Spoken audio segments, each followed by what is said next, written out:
Seorang anak sekolah yang culun. Selalu dibully oleh teman-temannya. Dia bahkan ditinju oleh preman sekolah hingga hidungnya memar dan wajahnya bengkak. Padahal ayahnya memiliki kekuatan super. Namun, dia tidak seperti ayahnya. Dia tidak lahir dengan kekuatan super. Selama lebih dari 10 tahun, dia hanyalah manusia biasa. Hingga hari ini, dia secara tidak sengaja mengaktifkan kekuatan super untuk mencegah anaknya berbuat ulah di luar rumah. Ayahnya mengajak anak itu ke markas ditemani oleh Batman. Ingin tahu kekuatan super apa yang anaknya miliki? Tetapi setelah beberapa pemeriksaan, hanya dapat disimpulkan bahwa stres yang ekstrim mungkin menjadi kunci untuk mengaktifkan kekuatan super. Saat ayahnya masih berbicara serius dengan Batman, anaknya berjalan ke belakang untuk melihat-lihat. Saat sedang terdiam, Damian mendorong anak itu untuk menguji kekuatan supernya. Tetapi, ayahnya dengan cepat menyelamatkan putranya. Saat anaknya kembali ke tempat, anaknya sangat kecewa dengan Damian dan menegurnya. Damian berkata dengan ringan, hanya ingin menguji kekuatan supernya. Anak itu terdiam sambil menengok ke arah ayahnya. Batman mencoba untuk menasehati Damian yang keterlaluan. Batman memberitahu ayahnya ada hal yang tidak biasa. Dia tidak bisa menghubungi Arrow di menara pengawas seharian ini. Ini tidak pernah terjadi sebelumnya. Keduanya memutuskan untuk mencoba hubungi Arrow lagi. Untungnya, panggilan itu terhubung. Tapi ucapan Arrow sangat aneh. Setelah menutup video, keduanya menyadari ada sesuatu yang aneh. Jadi keduanya memutuskan untuk pergi ke menara pengawas untuk mencari tahu situasinya. Ayah mengantar anaknya pulang ke rumah terlebih dahulu. Setelah berbicara dengan istrinya sebentar, dia dan Batman pergi ke menara pengawas. Masuk ke dalam dan melihat sekeliling. Semua orang di dalamnya telah menghilang. Ayah ingin memeriksa situasi menara pengawas dengan mata peramal. Tiba-tiba dia sepertinya telah melihat sesuatu yang mengerikan.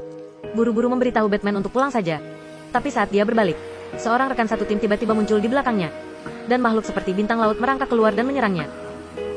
Batman kembali ke markas, mendekati putranya, Damian. Di tangan Batman muncul makhluk seperti bintang laut. Damian selalu bisa merasakan hal aneh sebelum terjadi. Dalam sekejap mata, dia memotong makhluk bintang laut itu. Damian mengira itu adalah ujian dari ayahnya. Tapi detik berikutnya sesuatu yang mengerikan terjadi. Tubuh Batman bergetar-getar, mendongak ke atas sambil membuka mulut lebar-lebar. Bintang laut lain merangkak keluar dari mulutnya. Jelas Batman telah dikendalikan oleh makhluk aneh. Dia dengan cepat menyerang Damian. Damian berusaha menghindari Batman walaupun sempat terkena serangan kecil di tangannya. Damian memukul beberapa kali ke arah Batman. Tapi dalam 2 pukulan, Batman mengangkatnya dan memukulinya dengan kasar. Lalu dia melemparkan Damian ke dalam jurang. Setelah melempar Damian ke dalam jurang, ayah yang juga dikendalikan oleh makhluk aneh memanggil dari video. Bintang laut itu seolah menjadi mata mereka. Yang menakutkan adalah mereka mengatakan telah menguasai belahan bumi selatan. Artinya, lebih dari setengahnya, manusia telah diparasit oleh bintang laut. Dan seluruh manusia super sudah berhasil dikendalikan, sisa 1 orang lagi. Keesokan harinya anaknya pergi ke sekolah seperti biasa. Bertemu lagi dengan preman sekolah. Kali ini anaknya tidak mau kalah lagi. Anaknya dengan cepat mendorong preman sekolah dengan kekuatan supernya. Dia heran, kekuatan super itu bisa digunakan sesuai keinginan dia. Detik berikutnya preman sekolah itu menonjok matanya dan tibalah dia di ruangan kepala sekolah. Saat kepala sekolah berbicara, pesawat tempur Batman mendarat dengan tenang. Orang yang datang adalah Damian yang jatuh ke dalam jurang. Ternyata saat dia dilempar ke jurang oleh Batman, dia memegang tali. Ketika melihat daftar manusia super di layar komputer di markas, dia menemukan bahwa satu-satunya manusia super yang belum dihasut adalah anak itu. Itu sebabnya Damian ingin bertemu dengannya. Juga membantunya untuk memberi pelajaran kepada preman sekolah. Hanya dengan satu hantaman, preman sekolah terjatuh pingsan. Saat ini, ibunya muncul untuk menjemput anak itu. Damian yang tajam menemukan sesuatu yang salah dengan ibunya. Tidak salah lagi. Bintang laut merangkak keluar dari mulut ibunya. Keduanya dengan cepat melarikan diri, mengemudikan pesawat yang ada di markas. Siapa sangka ibunya akan mengikuti. Setelah dikendalikan bintang laut, kekuatannya meningkat secara signifikan. Setelah beberapa pukulan, kaca pesawat itu langsung pecah. Dalam keadaan darurat, anak itu mengeluarkan laser di matanya. Bintang laut akhirnya mati, dan ibunya yang tersadar, terjatuh dari pesawat. Pesawat itu terus bergerak maju. Dan setelah ibu naik ke darat, memuntahkan bintang laut. Ternyata panas yang menyengat adalah kelemahan bintang laut. Tapi anakku sudah pergi. Dia tidak bisa memberitahunya tentang kejadian ini. Untuk mempelajari kelemahan bintang laut, mereka datang ke markas rahasia Superman.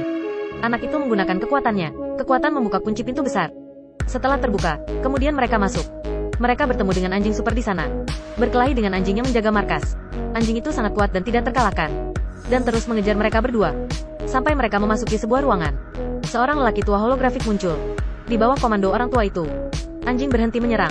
Kemudian lelaki tua itu memperkenalkan dirinya. Dan inilah produk teknologi tinggi dari planet asal mereka. Damian langsung memotong perkenalan orang tua itu. Hal pertama yang harus dilakukan adalah menganalisis kelemahan bintang laut.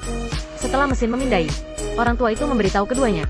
Bintang laut ini adalah parasit yang dibuat oleh seseorang.